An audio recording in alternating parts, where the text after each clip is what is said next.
Hey guys, welcome back to my YouTube channel. आज के इस वीडियो में हम पढ़ेंगे शिक्षण के सिद्धांत के बारे में। जैसा कि हमने कहा था पिछली वीडियो में ही कि नेक्स्ट वीडियो में हम शिक्षण के जितने भी टॉपिक और हैं उनको कवर करेंगे। तो आज में हम शिक्षण के सिद्धांत को कवर कर रहे हैं। पिछली वीडियो में हमने शिक्षण की अर्थ, परिभाषा, प्रकार, प्रकृति, विशेषताएँ और उद्देश्य पढ़े थे। तो आज हम देखेंगे शिक्षण के सिद्धांत के बारे में।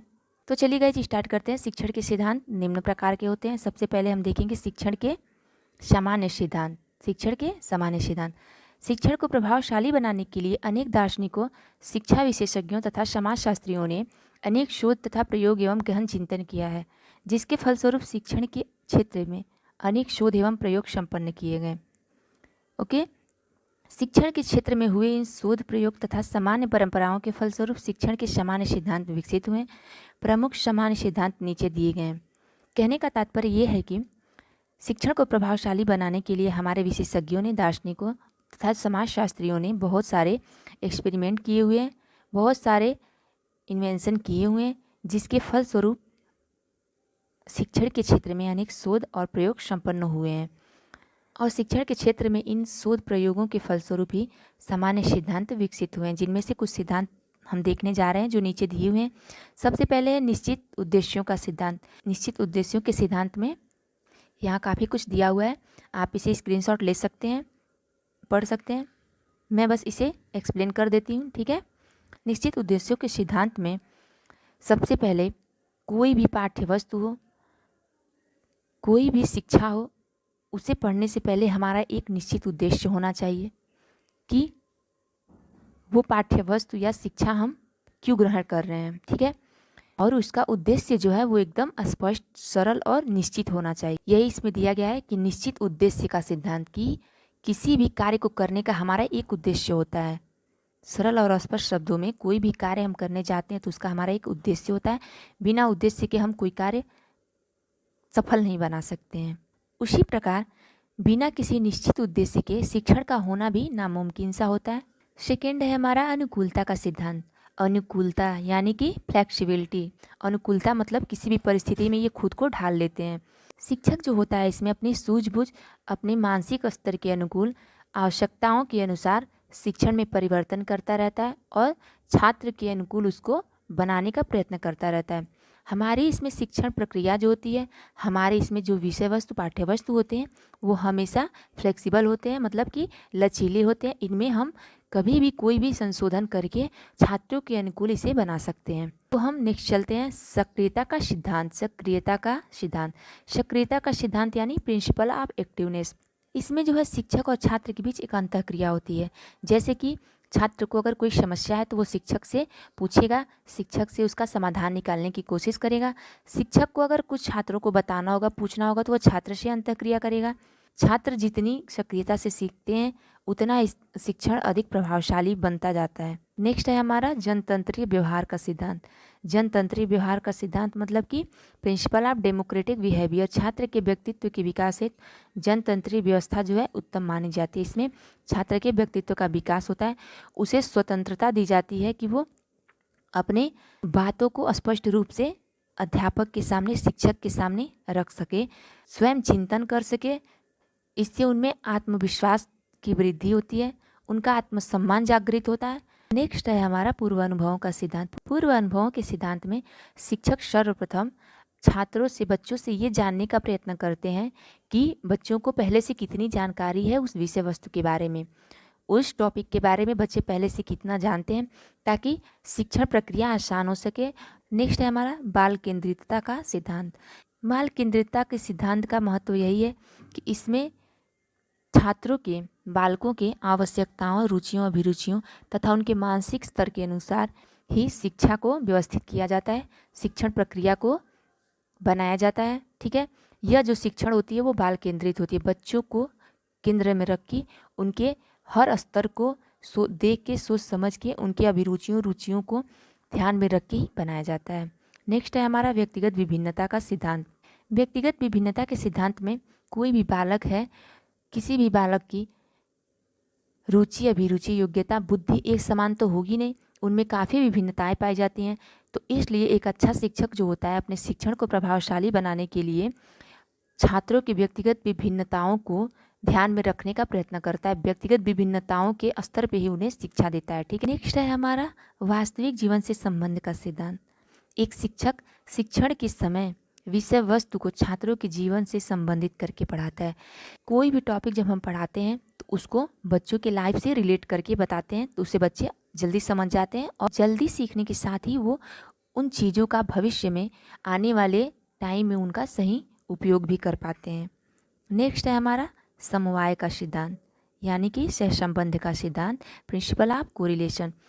समवाय के सिद्धांत से तात्पर्य ये है कि जब भी हम कोई विषय वस्तु, कोई भी पाठ, कोई भी टॉपिक बच्चों को पढ़ाते हैं तो उसे हम किसी चीज़ से रिलेट करके पढ़ाएं, चाहे वो कोई विषय वस्तु हो, चाहे वो कोई संगीत हो, चाहे वो कोई आर्ट हो, चाहे वो हिस्ट्री की बातें हो, कुछ भी, किसी से भी हम उसे रिलेट करके पढ़ाएं ताकि बच्चों को अधिक समझ में आए। ठीक, नेक्स्ट है हमारा नियोजन का सिद्धांत। नियोजन के सिद्धांत में क्लास में कोई भी टॉपिक पढ़ाने से पहले शिक्षक को चाहिए कि वो उसके पहले पढ़ाए जाने वाली विषय वस्तु की एक योजना तैयार करें, क्रमबद्ध पूर्ण योजना तैयार करें। क्रमबद्धता से वो चीज़ होनी चाहिए ताकि बच्चों को लाइन बाय लाइन चीज़ें समझ में आए और शिक्षक को भी इसे पढ़ाने में आसानी हो जाती है कि शिक्षक को पढ़ाना क्या है, शिक्षक का उद्देश्य क्या है, शिक्षण प्रक्रिया सफल कैसे होनी है। ठीक है, इसके लिए हम नियोजन का सिद्धांत बनाते हैं। उसके बाद आता है हमारा चयन का सिद्धांत। शिक्षक के उद्देश्यों के अनुसार पाठ्यवस्तु का चयन करना चाहिए। इसमें शिक्षक का उद्देश्य ये है कि उन्हें पाठ्यवस्तु का चयन करना चाहिए। जो हमारी पाठ्यवस्तु है वो सरल होनी चाहिए, स्पष्ट होनी चाहिए और निश्चित उद्देश्यों के अनुसार ही होनी चाहिए। पाठ्यवस्तु का चयन हम इसी आधार पर ही करते हैं। नेक्स्ट है हमारा प्रभावशाली व्यूह रचनाओं का सिद्धांत। एक अच्छे शिक्षक को चाहिए कि वो छात्र की आवश्यकता क्या है, छात्र का स्तर क्या है, छात्र का मानसिक स्तर क्या है, बौद्धिक स्तर क्या है, चिंतन स्तर क्या है, इन चीज़ों को वो पहले से ध्यान में रखें, उसके बाद ही बच्चों को शिक्षण दें। ठीक, नेक्स्ट है हमारा अनुकूल वातावरण तथा उचित नियंत्रण का सिद्धांत। किसी भी शिक्षण को प्रभावशाली बनाने के लिए सबसे पहले एक अनुकूल वातावरण की आवश्यकता होती है। अनुकूल वातावरण रहेगा तभी शिक्षण सफल हो पाता है। कहने का अर्थ ये है कि शिक्षण प्रक्रिया जो है भौतिक एवं सामाजिक वातावरण को अनुकूल बनाकर ही की जा सकती है। जब तक भौतिक एवं सामाजिक वातावरण अनुकूल नहीं होगा, शिक्षण प्रक्रिया सफल नहीं हो सकती है। नेक्स्ट है हमारा उपचारात्मक शिक्षण का सिद्धांत। उपचारात्मक शिक्षण यानी कि प्रिंसिपल ऑफ रिमेडियल टीचिंग। सबसे पहले हम जानें कि उपचारात्मक क्या होता है। उपचारात्मक यानी उपचार, किसी भी समस्या का समाधान कैसे किया जाए। सबसे पहले शिक्षक छात्र की कमी, उनकी कमजोरियां, छात्र बार बार कहाँ गलतियां करते हैं उनका पता लगाता है, उनको सुधारने का प्रयत्न करता है, उनका उपचार करता है तथा कक्षा के स्तर में उन्हें, उन बच्चों को कक्षा के स्तर तक ले जाने का प्रयत्न करता है। वही हमारा उपचारात्मक शिक्षण कहलाता है। नेक्स्ट है क्रियाओं का सिद्धांत। क्रियाओं के सिद्धांत के अनुसार करके सीखना, यानी कि ये एक सबसे आवश्यक एवं सबसे महत्वपूर्ण विधि मानी जाती है जो कि प्रयोगात्मक विधि है। इसमें छात्र करके सीखता है जिससे चीज़ें उन्हें जल्दी समझ में आती हैं और काफ़ी समय तक उनके जहन में वो चीज़ें याद रहती हैं। नेक्स्ट है विभक्तिकरण का सिद्धांत, प्रिंसिपल ऑफ डिवीजन।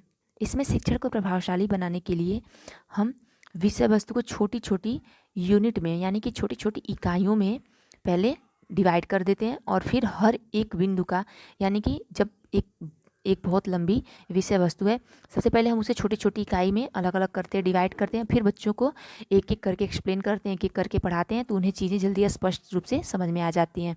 नेक्स्ट है हमारा सहयोग का सिद्धांत। सहयोग का सिद्धांत यानी कि प्रिंसिपल ऑफ कोरिलेशन।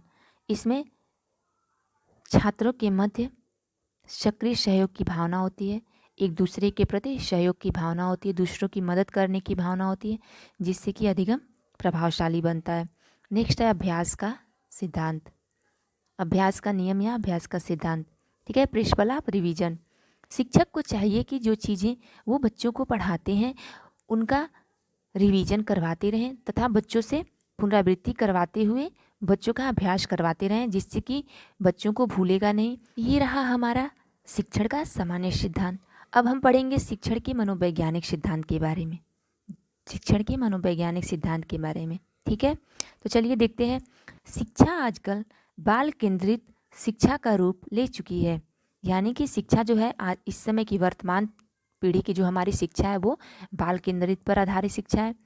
बाल केंद्रित शिक्षा का संप्रत्यय मनोविज्ञान की देन है, जिसका तात्पर्य है कि बालक की योग्यताओं, क्षमताओं, रुचियों, मानसिक स्तरों तथा उनकी आयु आदि के आधार पर शिक्षा प्रदान करना। बालकों के मनोविज्ञान को ध्यान में रखते हुए मनोवैज्ञानिकों ने प्रभावशाली शिक्षण हेतु अनेक सिद्धांतों का निर्माण किया है, जिनमें कुछ इस प्रकार है।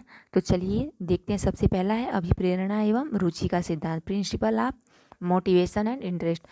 छात्र में जब मोटिवेशन होता है तो वो शिक्षण में अधिक इंटरेस्ट लेता है और एक शिक्षण प्रक्रिया जल्दी सफल होती है और अपने उद्देश्य को प्राप्त करती है।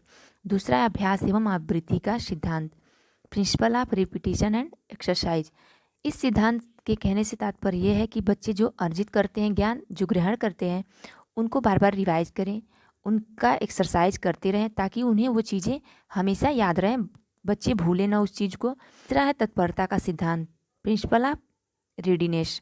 इसमें छात्रों को जो कुछ भी पढ़ाया जाए उनके लिए उनमें मानसिक तत्परता अवश्य होनी चाहिए। मानसिक तत्परता अगर नहीं होती है तो छात्र जो होते हैं किसी भी चीज़ में इंटरेस्ट नहीं लेते हैं।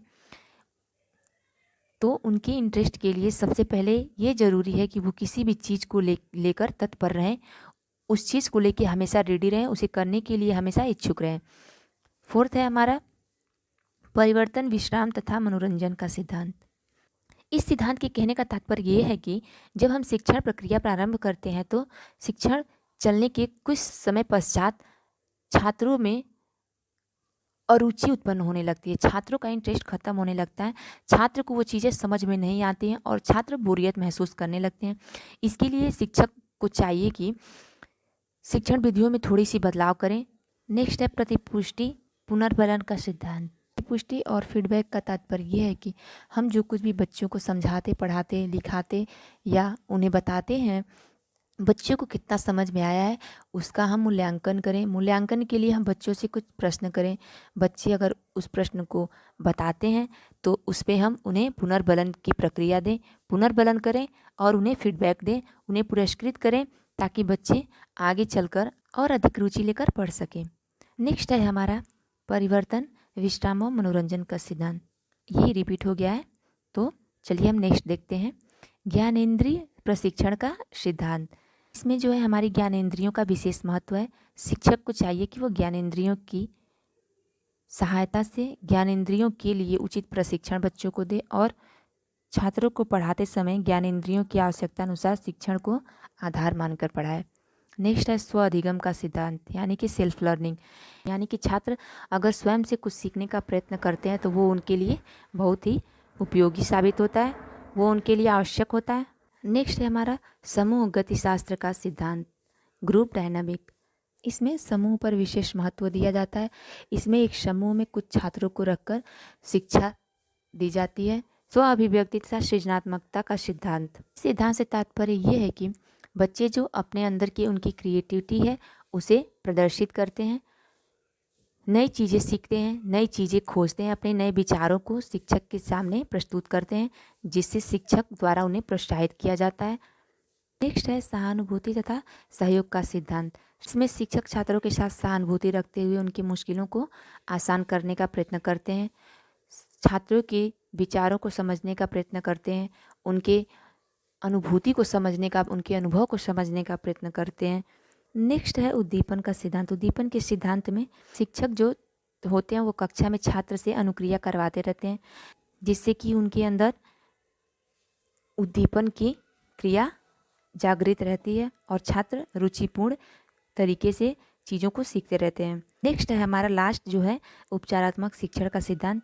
जैसा कि हमने इसे सामान्य उद्देश्य में भी पढ़ा था। उपचार यानी कि समस्या को समाधान देना, समस्या का हल ढूंढना। इसमें एक शिक्षक जो होता है बच्चों के समस्याओं को जानने का प्रयत्न करता है, उन समस्याओं को हल करने का प्रयत्न करता है और उनका उपचार करता है। तो ये रहा हमारा आज का टॉपिक शिक्षण के सिद्धांत, जिसमें हमने पढ़ा शिक्षण के सामान्य सिद्धांत तथा शिक्षण के मनोवैज्ञानिक सिद्धांत। ये हमारा शिक्षण का पार्ट नंबर 2 था। तो आज की ये वीडियो आपको कैसी लगी कमेंट सेक्शन में ज़रूर बताएं। वीडियो को लाइक और शेयर ज़रूर कर दें तथा चैनल को सब्सक्राइब कर लें thank you so much guys.